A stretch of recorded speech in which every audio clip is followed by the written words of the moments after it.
It was a day I'll never forget, let me tell you. It seemed like any ordinary Saturday night dinner. Even young Sarah was with us, staying for the weekend as she often did. Sarah's mom, Melanie, was a widow who worked as a cab controller on weekends. Sarah and our daughter, Emma, had become inseparable friends in high school, and Sarah frequently had sleepovers at our house. She'd stay with us on Fridays and Saturdays while her mom worked those grueling 12-hour night shifts. Lisa, my ex-wife, knew Melanie quite well, but I'd never met her. Lisa had this idea that Melanie might catch my eye, so she made sure we never crossed paths. At the time, I was traveling a lot for work, trying to break into a highly competitive market. Lisa usually took care of the kids, and on Sundays, a cab would come by to pick up Sarah. Sarah loved the little treats the cab drivers brought along, and so did Emma. But let's get back to that infamous Saturday night dinner. We were all sitting around the table when, out of nowhere, Lisa dropped a bombshell. "Johnny, I want a divorce." "I'm leaving you," she said it so casually, as if she just announced the weather. When your wife of 10 years suddenly says she wants a divorce, disbelief is your first reaction. I tried to stay calm and said something like, "If that's the case, I'll start apartment hunting tomorrow." Lisa, without missing a beat, responded, "No, you'll need to keep the house. You'll need it for Emma." She continued, almost indifferent, "We're going on a trip around the world, and Emma can't miss her schoolwork." I couldn't keep my emotions in check any longer. "You've got to be kidding me," I said, louder than I meant to, trying to stay composed for the girls. Lisa probably chose this moment intentionally, knowing I'd hold back in front of the children. She continued, "I want to see the world while I'm still young enough to enjoy it," completely oblivious to the irony of her words. When we first met, I was passionate about traveling. I had dreams of exploring the world once I finished my engineering degree. Lisa and I had talked about visiting places like the Grand Canyon, the Rocky Mountains, Ayers Rock, and New Zealand. But Lisa wanted to have kids first. She said, "While I'm young enough to enjoy them." Isn't that just the height of irony? I thought I understood Lisa's position. Her parents were old when she had her, so she wanted to travel once the kids were grown. But clearly, she had changed her mind. Taking care of Emma wasn't as fun as she had hoped. The pregnancy and birth were challenging, and she quickly gave up on the idea of having more children. I nearly broke down but managed to hold it together. Instead, I went outside to prune the roses in the garden. Soon, I noticed Sarah and Emma quietly helping me. "Watch out for the thorns, girls. You're not wearing gardening gloves," I warned. "Well, be careful, Dad," Emma replied. "What's Mom doing?" I asked. "She's upstairs packing," Emma said calmly. I was seething inside but didn't want to take my anger out on the roses. I watched the girls, resisting the urge to confront Lisa. How could any mother, especially my wife, do this to her child? "I'm sorry, Emma," I said, feeling helpless. "Why, Daddy? You didn't leave us." "Mom did," she replied. "Most kids at school have dads who left. I'd rather stay with a dad who loves me than a mom who," she didn't finish her sentence, and I still wonder what she meant. Lisa always seemed like a loving mother. Was I blind to something? I noticed the girls were holding hands and working together on the same rosebush. I could hear Lisa talking on the phone, probably with her new guy. "Ice cream," I announced. "Let's get the biggest ice cream we can find, girls." They cheered, and we went to a restaurant for sundaes. It took them a while to eat, which gave me some time to process Lisa's announcement and what it meant for us. Surprisingly, I didn't feel any sadness about Lisa leaving. All the love I had for her seemed to vanish with her announcement. My main concern now was how to handle childcare. I could manage Emma, but I needed help with school and vacations. My work schedule might conflict with school hours, so I'd have to see if Sarah's mother could help. I planned to call my sister Nancy later to explain the situation. I hoped Nancy could pick up Emma from school, even though it would be a long drive. I called Nancy, hoping she'd have a solution. When I briefly explained Lisa's announcement, Nancy reacted with shock. "What did she do?" Nancy exclaimed. "Lisa ran off with some guy and left us," I said. "Who? What guy?" Nancy demanded. "I have no idea. Just some Casanova, I guess," I replied. Emma chimed in with, "His name is Victor." Sarah added, "He's a library customer." Lisa had been working part-time at the library. I told Nancy what the girls had said. "My problem is, I don't know how to handle picking up Emma from school every day. I can drop her off in the mornings, but I can't get off work by 2:30. "It's okay, Daddy," Emma said. "Sarah's mom is picking me up." "It wouldn't be fair to ask her to do that every day," I said. "Oh, that won't be a problem. We've thought of everything," Emma explained. "Sarah will stay with us on weekends, and I'll stay with Sarah and her mom during the week. On Mondays, you can drive us to school, and Sarah's mom will pick us up." Nancy, overhearing the plan, said, "I think it's a brilliant idea, Johnny. Did you ask her?" "No, I've never met Sarah's mother." "I had no idea if she'd agree," I admitted. "The cab driver has been asking my mom to work on Sundays," Sarah joined in. "Mom said she'd earn more working Sundays, but she didn't want to. Lisa mentioned she'd be making more money working on Sundays but didn't want to put a burden on Emma's mom. The kids had figured out a solution for us." Nancy asked, "What does Sarah's mom look like?" "I have no idea. I've never actually met her," I admitted. "Well, you should definitely go talk to her soon to see how she feels about the arrangement," Nancy advised. "Has Lisa moved out yet?" "I'm not sure," I said. "We're at a restaurant right now. I think she was still packing when we left. While you're out, grab some new locks for the doors. If you need anything tonight, give me a call. George and I can come over if you'd like, though we'd have to bring the kids along." "Thanks, Nancy, but I don't think that will be necessary," I replied. "I've got everything under control with the girls right here." The girls exchanged looks and then beamed at me. Nancy wasn't surprised or upset by Lisa's departure. She and Lisa never were close. After finishing our ice cream, we headed back to the car. I needed to let Sarah's mother know that I'd be the only adult with the girls that night and make sure she was okay with that. There are some sketchy characters around these days, and since I hadn't met Sarah's mom yet, I wanted to be cautious. I parked outside the cab office and went inside, leaving the girls in the car. "I'm Johnny Harris. I'm looking for Sarah's mother," I said to the cabbie at the counter. I vaguely remembered him from previous pickups. Strangely, I didn't know Sarah's mom's real name. We always just called her Sarah's mom, and Sarah referred to her as a mom. The cabbie pointed to a door marked "Ladies Only" with a sign that read "Melanie's office." The other cab drivers in the office had gone silent, absorbed in the TV. After what felt like an age, Melanie finally emerged. She was striking, dressed in simple but stylish tight jeans and a blouse, looking every bit like a model. "Melanie, there's someone here to see you," the cabbie announced. "Hey Johnny, what's up?" Melanie asked, smiling but with a hint of concern in her voice. "Yeah, no, well, maybe," I stumbled over my words, trying to stay composed.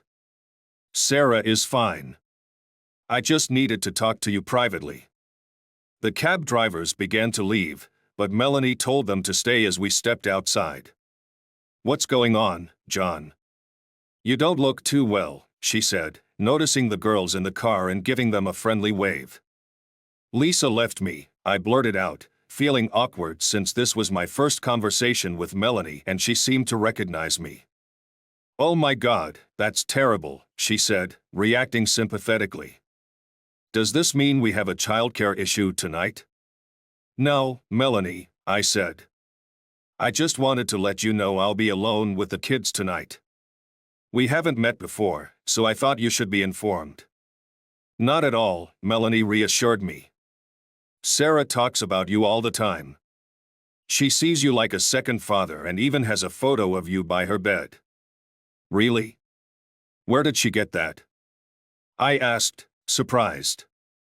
Emma must have given it to her, Melanie said.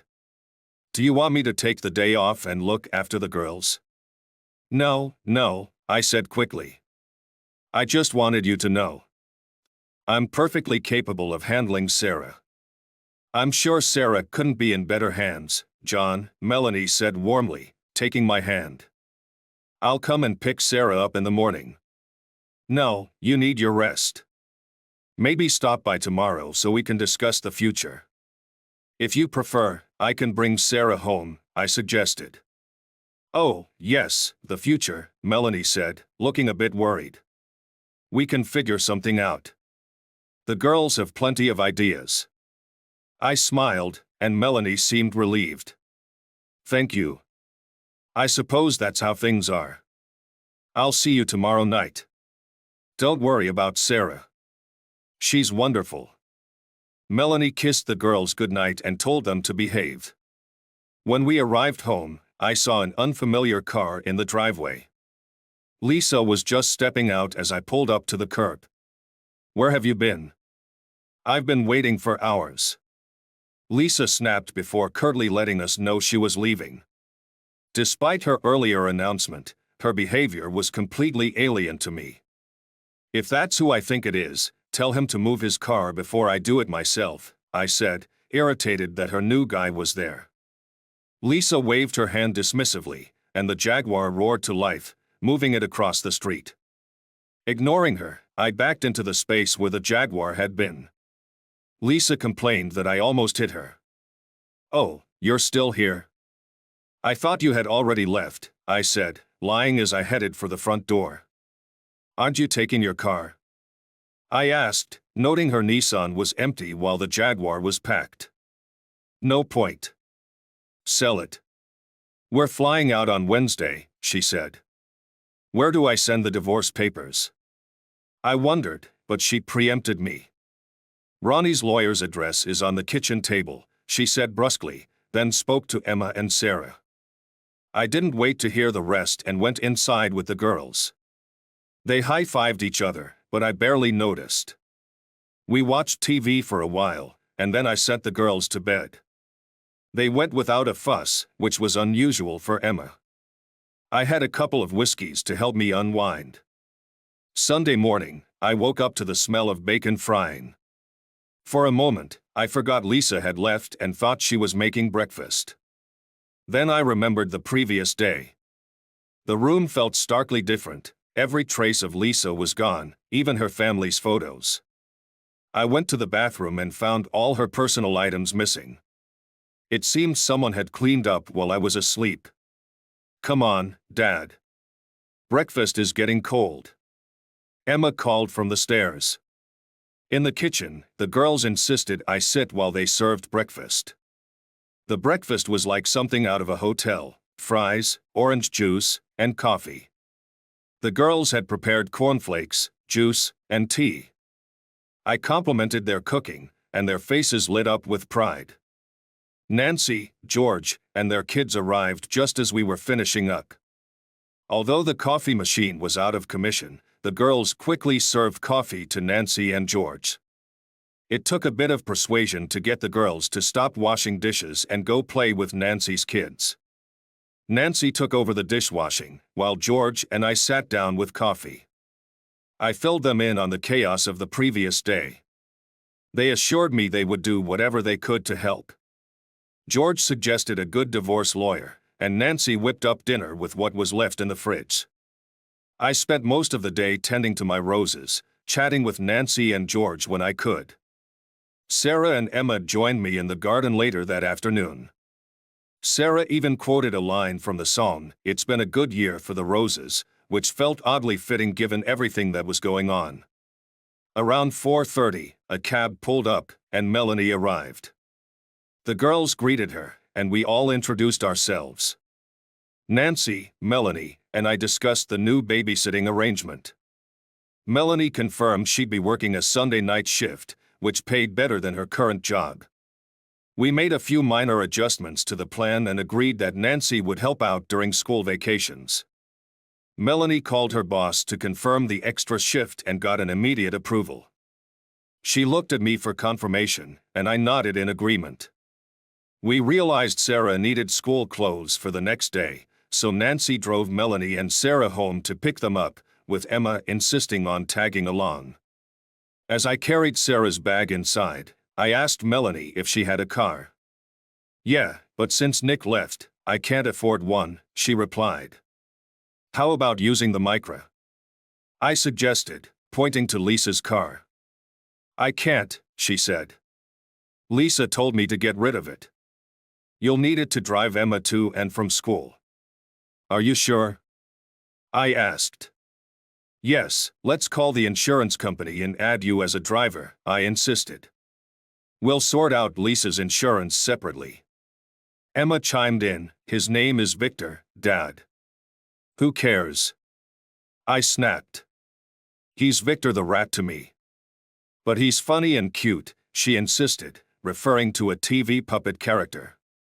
I softened a bit and smiled. "Okay, Victor the rat it is." Over the following weeks, we adjusted to the new routine. Nancy and George frequently visited on Saturdays, checking the pantry and occasionally cooking lunch. Although housekeeping wasn't my forte, I managed to keep things somewhat in order, and Nancy never complained. Weekdays were quiet and lonely, but I managed.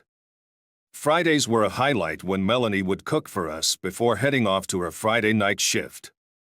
The hardest part was coming home to an empty house and waking up alone, grappling with the bitterness I felt towards Lisa.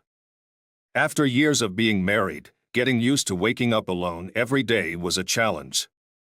The divorce process had its complications. Lisa and her new partner had left the country, traveling extensively, which made it difficult for her lawyer to reach her. I discovered that Lisa's new beau's ex-wife was demanding child support and had blocked his UK accounts. I helped by informing her attorney about Lisa's whereabouts whenever she called Emma. Credit goes to Emma for managing to pry out that information and pass it on to me, though I'm not sure if she knew why I needed it. The lawyer's difficulties with Lisa worked to my advantage. During a court hearing, Lisa's lawyer requested another postponement, claiming he was still waiting to hear from her. The judge, frustrated, asked if I knew where Lisa was. "I'm sorry, sir," I said, standing up. "I haven't spoken to my wife since she left us." I didn't mention Lisa's calls to Emma every 3 weeks because the judge didn't ask about that.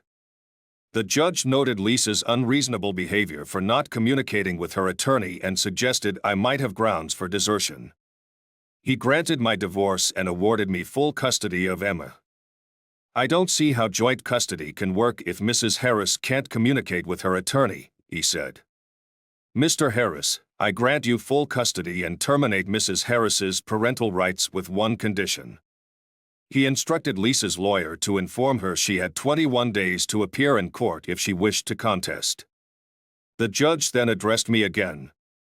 "I'm surprised you haven't demanded child support from your wife." "Georgely, Your Honor, I don't see much chance of collecting it unless Eliza returns to the country," I replied. The judge set a nominal child support payment of £100 a month, acknowledging he doubted I would ever receive it but wanted to set a precedent. He advised my legal team to check for any assets Lisa might have in the UK. I left the courtroom as a single man with full custody of Emma and rights to any property Lisa had in the country, though I never bothered to search for it. On Monday, I noticed an international call on the log from the previous day, likely from Lisa. Neither Emma nor Sarah mentioned the call or Lisa's whereabouts, which struck me as unusual. I figured out the situation but didn't dwell on it, focusing instead on settling into our new routine. As time went on, Lisa's calls to Emma became less frequent, which didn't surprise me. The calls were mostly one-sided, with Emma only occasionally asking about Lisa's location. These inquiries stopped once Lisa's boyfriend's divorce was settled. Somehow, Emma and Sarah seemed to know about it, probably through their school connections. The divorce was finalized about 4 months ago. One Saturday, while we were out at a movie and having burgers, Sarah casually mentioned that she and her mother would be moving soon due to a rent increase. I didn't realize at the time that this was just a small part of a larger plan. The girls had cooked up a plan to have Melanie and Sarah move in with us. During dinner one Friday evening, Emma casually asked Melanie if she had found a new apartment yet. Sarah took this cue to regale us with exaggerated horror stories about their search. That's when Emma, with an innocent air, suggested, "Why don't Sarah and Aunt Melanie just move in with us? We've got a spare room." I thought it was a sensible idea. It would save Melanie from the stress of apartment hunting and streamline things for us. I glanced at Melanie, trying to gauge her reaction, but she avoided my gaze. I didn't want to dismiss the idea outright or put her in an uncomfortable position, so I tread carefully. "Well, people might get the wrong idea about a man and a woman living together," I said, trying to sound diplomatic. Melanie laughed softly. "Oh, Johnny, you sound like such a prude. I was just thinking of your reputation." "My reputation?" I echoed, baffled. "You've got to be kidding. I'm already the subject of rumors at my apartment because I'm away every weekend and driving a new car. People think I'm up to something shady." "Seriously?" Melanie asked, genuinely surprised. "Yep. They even wrote to my landlord about it. I told them I work at a cab company, but the gossip continues." "You need to get out of there," she said, her concern evident. "I know, but finding a decent place is hard." "What about Emma's idea? There's plenty of room here." "You're right. Without the girls, this place feels like a ghost town." "And you're not a terrible cook," she added with a grin. "Should I take that as a compliment?" I asked, raising an eyebrow. "Yes," Melanie said, smiling. "The room is yours if you want it." The girls are thrilled about it. "There's no need to fuss over rent," I said. "I'm not exactly a fan of housework, and you're a better cook. Maybe you can handle the cooking here. I'll take care of the utilities and housekeeping." Melanie insisted we discuss the details later. "Are you sure you want us to move in?" "If you're up for it, then yes, we'd love to have you," I said, smiling back. Then it's settled. "When should we move in?" "Well, our apartment is furnished," Melanie said. "But don't worry, most of my stuff can be thrown away. I sold the valuable items years ago after Nick left when I needed the money." So, we agreed. Melanie and Sarah moved in with Emma and me the following week. As we unpacked Melanie's belongings, I noticed a look she gave me, signaling that she'd explain more about her past later when the kids weren't around. I knew her husband had died in a traffic accident years ago, but I didn't know the specifics. Later, while walking Melanie to her car, I heard a loud smack and saw Emma and Sarah trying to look innocent. Melanie and Sarah settled into their new home, bringing a fresh and lively energy. Most of Melanie's furniture was discarded, but some made it into the house, while other pieces were stored in the garage. Her TV and music system ended up in the girls' room. The house felt vibrant and homely again, and my mood noticeably lifted. I stopped going out for drinks after work, preferring to spend my evenings reading bedtime stories to my daughters. With Lisa gone, my traveling days were over. My boss started sending others on trips, leaving me grounded at home. Shortly after Melanie moved in, I began to develop feelings for her, though I tried to keep them hidden. Melanie, a year younger than me, always looked immaculate and had a fantastic sense of humor. She never resented the girls or me, and she tolerated my quirks with patience. I realized I had fallen for her from the moment we first met. Nancy was the first to notice. That Christmas, while setting the table, she said, "Have you told Melanie how you feel?" "Told her what?" I asked, puzzled. That you're in love with her, you dolt, Nancy said with a knowing look. Don't play coy. Nancy, you're being ridiculous, I said, shaking my head. Johnny, I can read you like a book. You're more infatuated with Melanie than you were with Rebecca Turner, she said, referring to my high school crush who had once broken my heart. Nancy and her friends had helped me move on from her.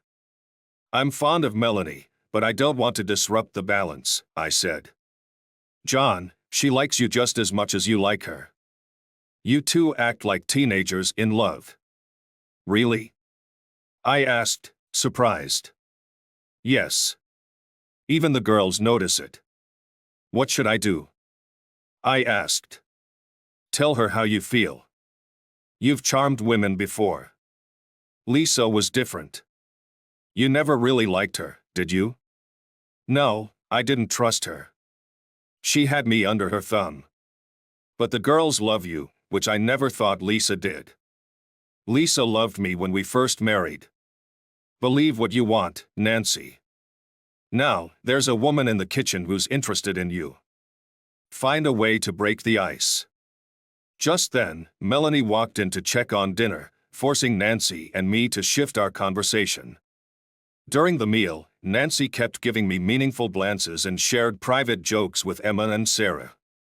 Over the next few days, I almost broached the subject with Melanie several times but always hesitated.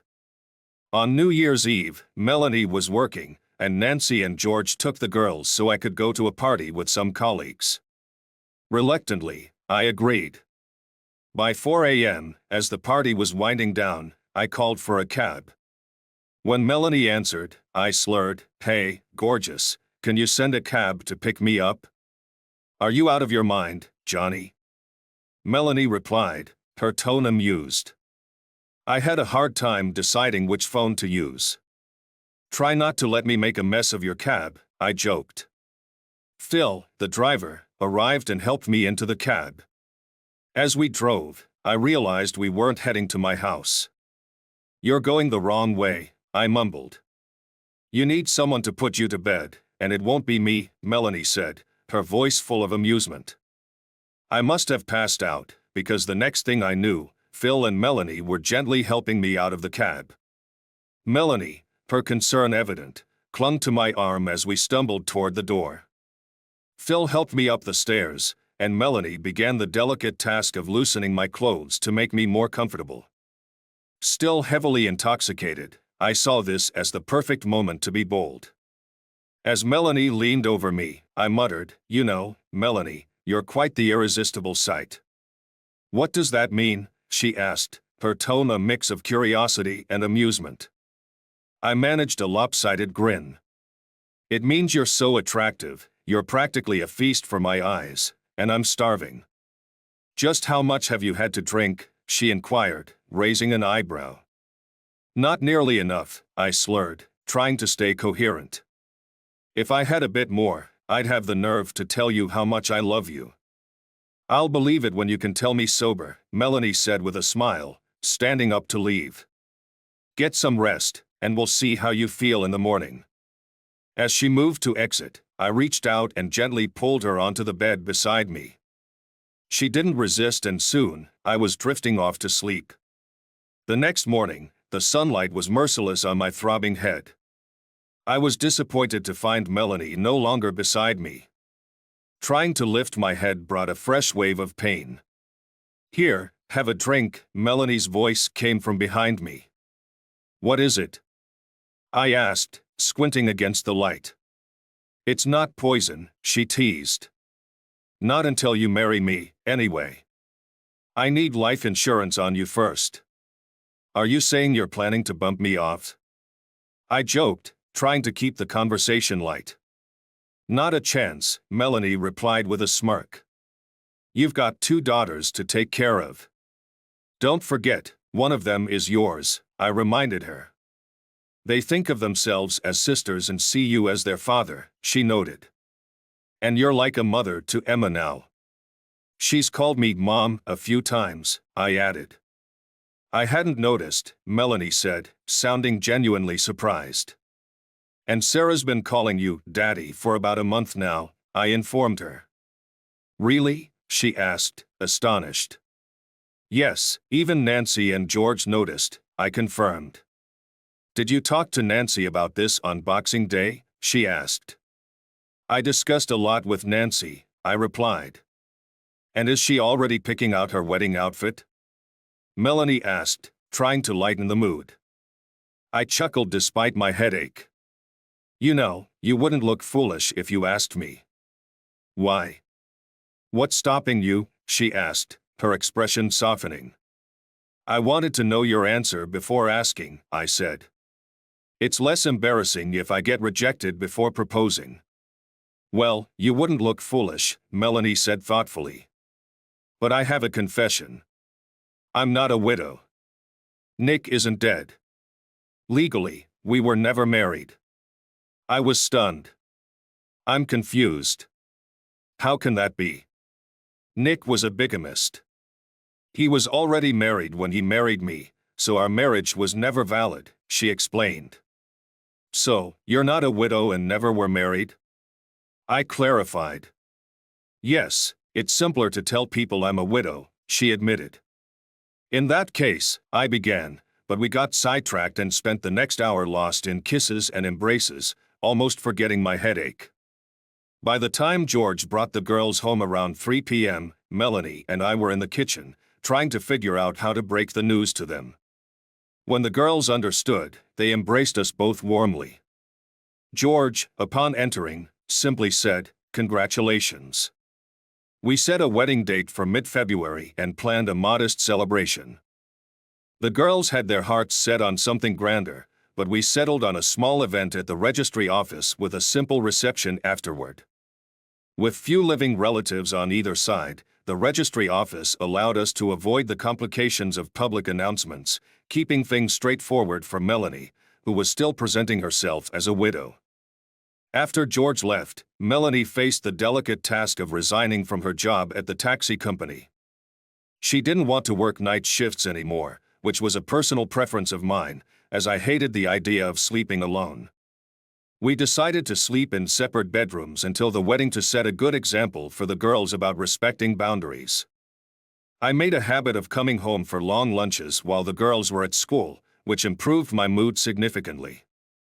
The following weekend, Melanie wrapped up her last shifts at the taxi depot, receiving a flood of flowers and chocolates from her colleagues. That Sunday night, several drivers and their wives invited us to a local pub for dinner and fun, making cabs scarce in town.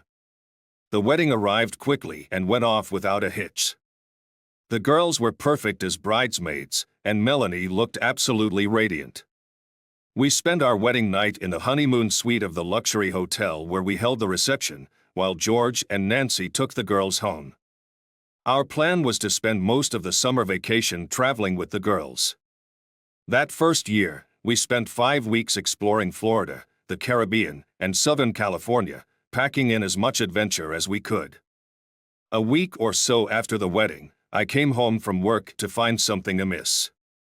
The girls were cheerful, but Melanie seemed troubled. Once the girls were asleep, she confided in me. "Does Sarah know Nick isn't really dead?" Melanie asked. "How did you know?" I was taken aback. We had never discussed it in front of the girls. Melanie explained that the girls often had photos of Eliza and Nick in their drawers. When asked why, Sarah said, "They don't need us. We don't want to see their pictures."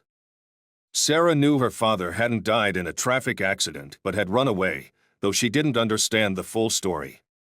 Melanie chose not to explain further, wanting to avoid revealing that Sarah was technically illegitimate. Surprisingly, Sarah didn't seem upset by the truth, which I hoped would help the girls feel more connected. Melanie proved to be an exceptional wife and mother. She was patient with the kids and with me, even when life got hectic. Despite my imperfections, Melanie never brought them up, instead showering me with affection and playful teasing. Our nights, while sometimes exhausting, were filled with love and laughter.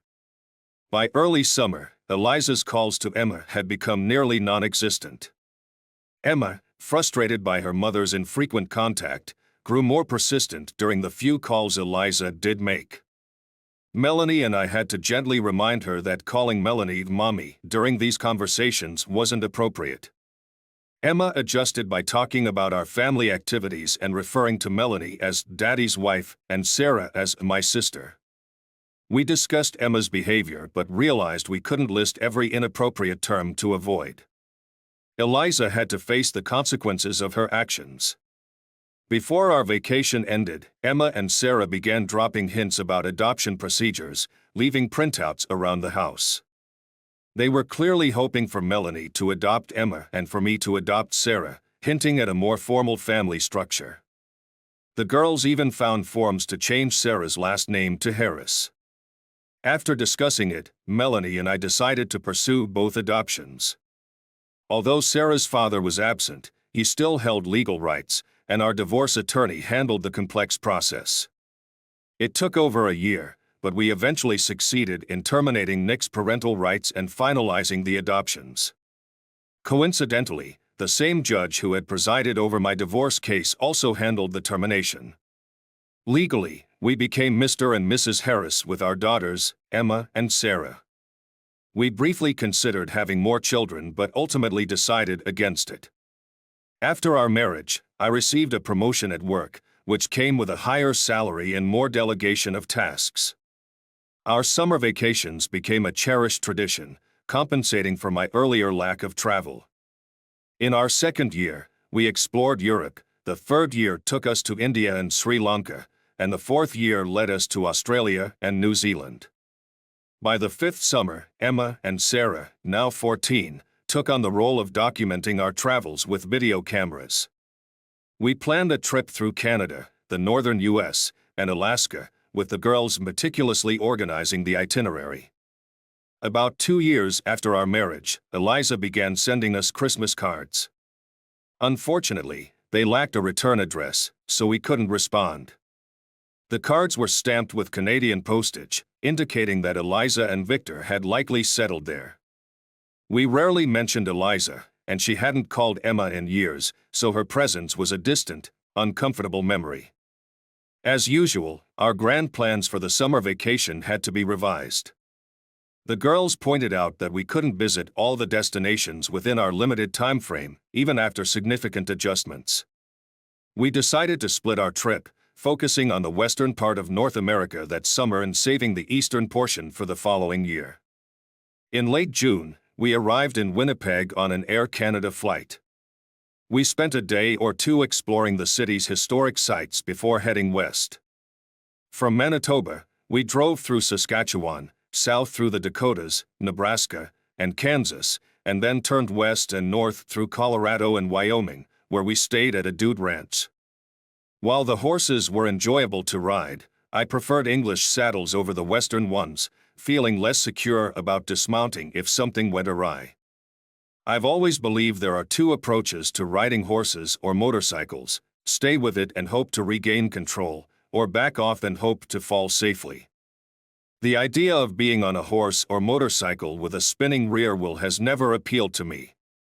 We eventually entered Montana and stopped in a town I had always wanted to visit, probably because I'd read about it in some Western novel. After checking into a motel, we headed to a nearby diner. The place was packed and noisy, but suddenly, a loud crash cut through the din as a waitress dropped a tray of food. Melanie and I, like everyone else, turned to see what had happened. To my surprise, I recognized the waitress. She also recognized me, which was likely why she had dropped the tray. The poor woman stood there, stunned, her eyes fixed on me. Melanie saw her too, and we both reacted with the same words to our daughters. "Eat your dinner, Sarah, Emma." "There's nothing to worry about," Melanie and I said almost simultaneously, each addressing our own adopted daughter. Despite having adopted each other's children 5 years ago, we still tended to scold our own first. Both girls had been trying to get a glimpse of the commotion. Emma quickly recognized the waitress, muttered something under her breath, and returned to her meal. Sarah stared a bit longer, then looked at me, smiled, glanced at Melanie, and resumed eating like Emma. The other diners, realizing the incident was related to us, stared, but we ignored them and continued our meal. As we left the diner, Melanie whispered, "I guess the grass isn't always greener on the other side." "What do you mean?" I asked, a bit curtly.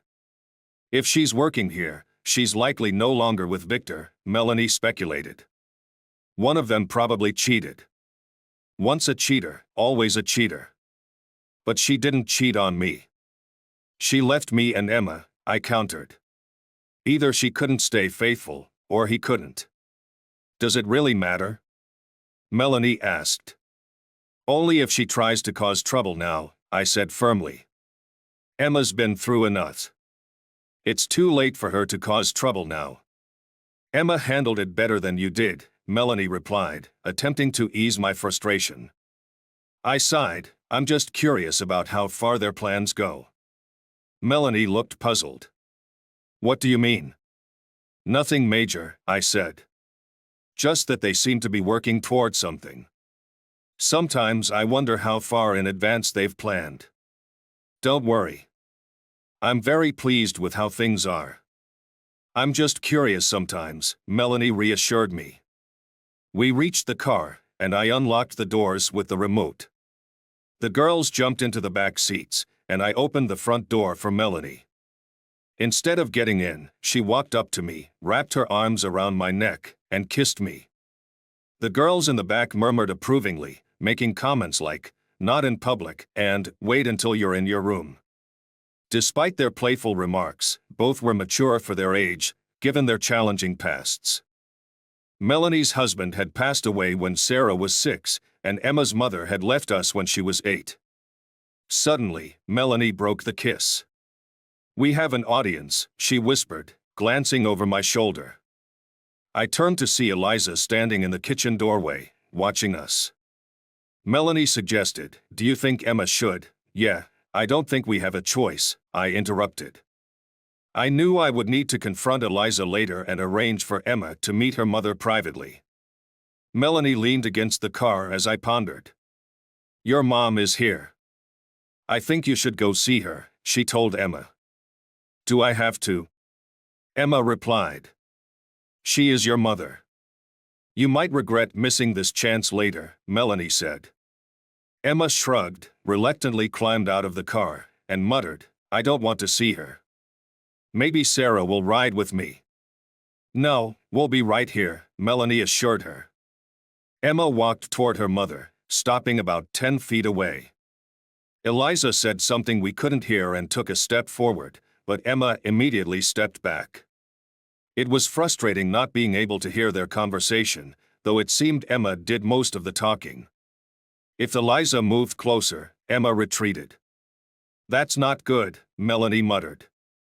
"Apparently not," I replied.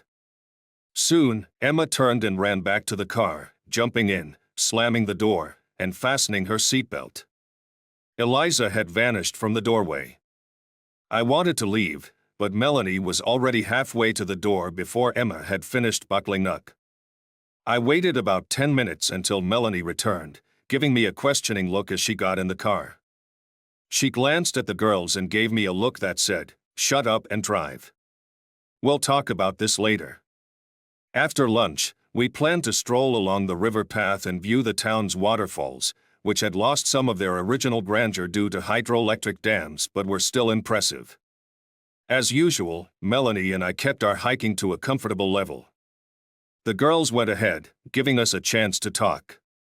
"So, what did she say?" I asked. "He left," Melanie replied. 2 years ago, she ditched me for some waitress in town, just as we'd always suspected. I'm baffled why she didn't head back to the UK. He left her high and dry with the motel bill, so she's been stuck here, working it off. The motel needed extra hands in the restaurant, so she's been toiling away there. Now she's sharing a room with another woman. They work in the restaurant by day and tend bar at night. Sounds like a real party, right? What else could she do, Johnny? Probably ends up in bed with some barfly every night, if I had to guess. I'm not trying to be cruel, John. Eliza made her choices, and now she's facing the fallout. Anyway, you'll meet her after her shift at the restaurant ends at 6. She's got a few hours before her bar shift starts, so you can chat while I take the kids out for a bite to eat. And Dora, what am I supposed to tell her? I asked, feeling my frustration mount. You need to wrap this up, John. No matter what you think, it's crucial you sit down and talk with her. Remember, she's Emma's mother. Do you really think she'd remember what Eliza said? Dora's tone was calm yet insistent. John, she's deeply sorry and wants to make amends with both Emma and you. But I don't believe Emma is ready to forgive her just yet. That much was clear from lunch. Still, I'm hopeful she will come around eventually. We just need to make sure we don't lose her again, Dora said softly. Are you being all noble about this, considering what Nick did to you? I asked, skeptical. Johnny, what's the point in dragging hate through life? What Nick did to me was far worse than what Eliza did to you or Emma. For a while, I was consumed by hatred, hating him and the other women he tricked into marrying him. Then one day, while we were all waiting in the police station, I realized we were all victims. We had all been deceived and weren't to blame. So, we ended up becoming friends. Nick, what's the use in cursing him? If he shows up, I'll report him to the cops. But I won't waste my time hating him. I've got more pressing matters to deal with, Melanie said with a firm conviction, pulling me close and giving me a reassuring kiss on the cheek. Besides, think about it. If Eliza hadn't run off with that guy, where would we be now? She added. Good point, Melanie, I conceded. I know, my love. We should hurry. It's already 4 o'clock, she said, glancing at the clock. I waited in the restaurant parking lot until Eliza finished her shift. She emerged with another dark-haired woman who gave me a scrutinizing look before heading off. Eliza looked uneasy, nothing like the confident woman I remembered from the kitchen years ago. Still, she was undeniably attractive. Hi, John.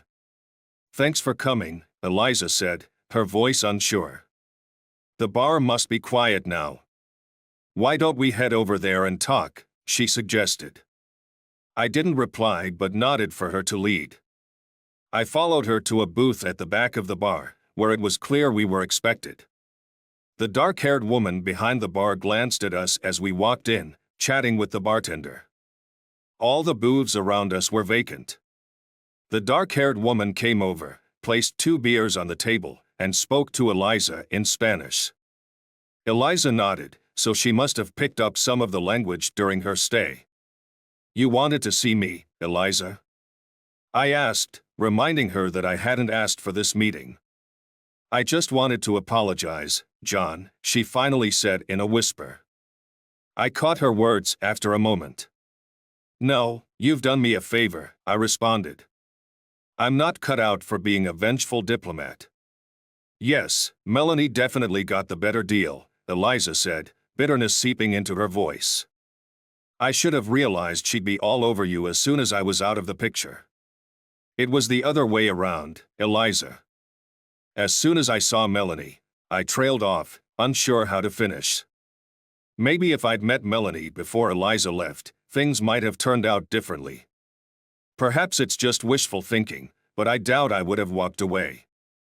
I'm too tied up with duty and other commitments to act so selfishly. Sometimes you wondered if it's all been for nothing. What happened to Loverboy, after all? I asked Eliza. And where did that creep get all his money? He left his family broke, and she seized all his assets. Victor's money? That's a joke. It was really everyone else's money. He was a scam artist, John. He's wanted everywhere. I wouldn't be surprised if he ditched me because of it. I helped him with some cons, and we had to flee Argentina quickly when my face appeared in the papers. I think he crossed into Canada when he realized the FBI was closing in, and he did it with one of the waitresses from the diner. Ironically, I'm now doing the job of that waitress. Wasn't the FBI after you too? I asked. Pretty much, Eliza replied. But I struck a deal with them. If I testify against Victor once they catch him, they promised not to throw me in jail. Instead, I got a slap on the wrist, 2 years probation for aiding a fugitive. I'm stuck here until they find him and have to report to the authorities every week. It's not too troublesome since Jake, the deputy sheriff I report to, is usually around here or at the diner. Are you still in debt? I asked. I was drowning in it, she admitted. I signed over almost everything, including Victor's rental car, and the woman who took it off drove away with it. I've nearly cleared it all, but there are still a few $1,000s left. No, Johnny, I can't accept this, Eliza protested when she saw me reaching for my checkbook. For once, Eliza, do as you're told, I said firmly. I'll write this for £5,000, which is about $10,000. That should clear your debt and give you a little cushion. If you decide to return to the UK when they catch him, we'll help you get settled. But don't think this means you can meddle in our lives. You know the courts have taken away all your parental rights to Emma, right? She confirmed she was aware. Oh, I'm sorry. That's not why we're here, I explained. I realized that when Melanie walked into the kitchen. Johnny, I was foolish. I never meant to hurt you and Emma like that. Victor's thrilling stories were my undoing. It wasn't worth it, she admitted. I assure you, Eliza, that was a long time ago. I'm just glad you're safe. But Emma and I have built a new life, and you are no longer a part of it. Melanie and I will make sure Emma stays in touch with you, I said firmly. That's more than I deserve, John, and I really don't deserve this check, Eliza said, shaking her head. Well, you'd better take it. It'll ease my conscience a bit. When we leave tomorrow morning, we'll come by the diner for breakfast. Maybe we can get Emma to speak to you civilly one more time, I suggested. I don't deserve your kindness, John, she repeated, her voice trembling. No, Eliza, I had to make my point, even if I try to convince myself otherwise. But you're Emma's mother, and that's something I can't change. Now, if you don't mind, I'd like to get back to my family, I said, standing up. Sure. I'm sorry, Johnny, she said softly. I stood up and walked away, not bothering to glance back. When I finally reunited with the girls, they were all waiting for me, looking anxious. I pulled Melanie aside and quickly filled her in on my chat with Eliza and the money I had given her. Melanie's only comment was, "She doesn't deserve you," when I mentioned the check. That's pretty much what she said, I replied, giving my wife a kiss. But she wants to thank you, was all Melanie said in response. Later, I reached out to Emma alone, ready to launch into my "you only have one birth mother" spiel. But before I could start, she informed me that Melanie and Sarah had already arrived. From there, the conversation didn't go as planned. Emma told me she would talk to her mother the next morning and promised to keep her emotions in check. She also mentioned that she wouldn't be alone with Eliza, either Sarah or I would need to be there. When I asked why, she curtly reminded me that one of us was always present during the funeral. I didn't know how to respond to that, so I let it go. The next morning, Eliza, Emma, and Sarah were sitting at a nearby table, engaged in a lengthy conversation. I assumed Eliza's friends were covering for her, considering she must have had work to do. All Melanie and I overheard was a discussion between two kids raving about how well the roses were growing in their garden. They all seemed to be enjoying themselves, smiles on their faces. As we were leaving, Eliza approached the car and kissed both girls goodbye. Then, turning to Melanie and me, she said, "These two are very lucky. They've found the best mom and dad in the world." It was an unexpected comment that caught me off guard, and then she quickly turned and hurried back into the restaurant. I suspect she might have shed a few tears on her way. I gave Melanie a kiss, and then we got in the car and drove north toward the Calgary border. From the way the kids were glancing in the rearview mirror, it didn't seem like they were particularly bothered about leaving town behind. After we got home that year, Eliza kept in touch. Melanie made it a point to write to her regularly.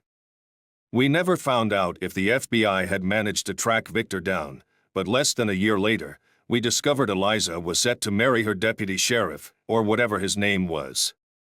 We had a family meeting, and after much deliberation, it was decided we would decline the invitation to Eliza's wedding. However, for reasons I still can't fully explain, I felt compelled to attend the wedding alone for a few days. Jake, or Buddy as everyone called him, turned out to be a genuinely nice guy. Once I got to know him, he even picked me up at the airport and introduced me to his friends and family. Buddy shared that Eliza had been very upfront with him from the start. She confessed everything she had done and expressed deep regret for her past actions. Apparently, Buddy had arranged for some of his trucker friends to send Christmas cards and other messages from various cities in Canada to keep in touch. It seemed like Eliza was trying to shield us from the true state of her life. It felt odd to give my ex-wife away at her wedding, but I suppose someone had to do it.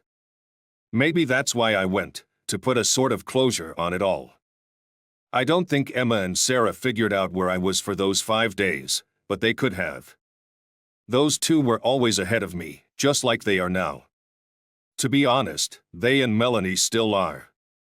In the years that followed, we received updates that Eliza had given birth to 2 boys. We saw them only in photos.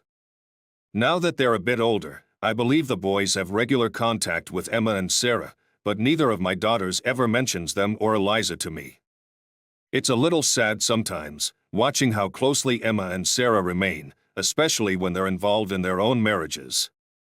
When our girls are plotting together, it takes a strong man to come out on top. I don't think I've ever quite managed that. They each have 2 children, and curiously, the girls' births were remarkably close in timing and appearance.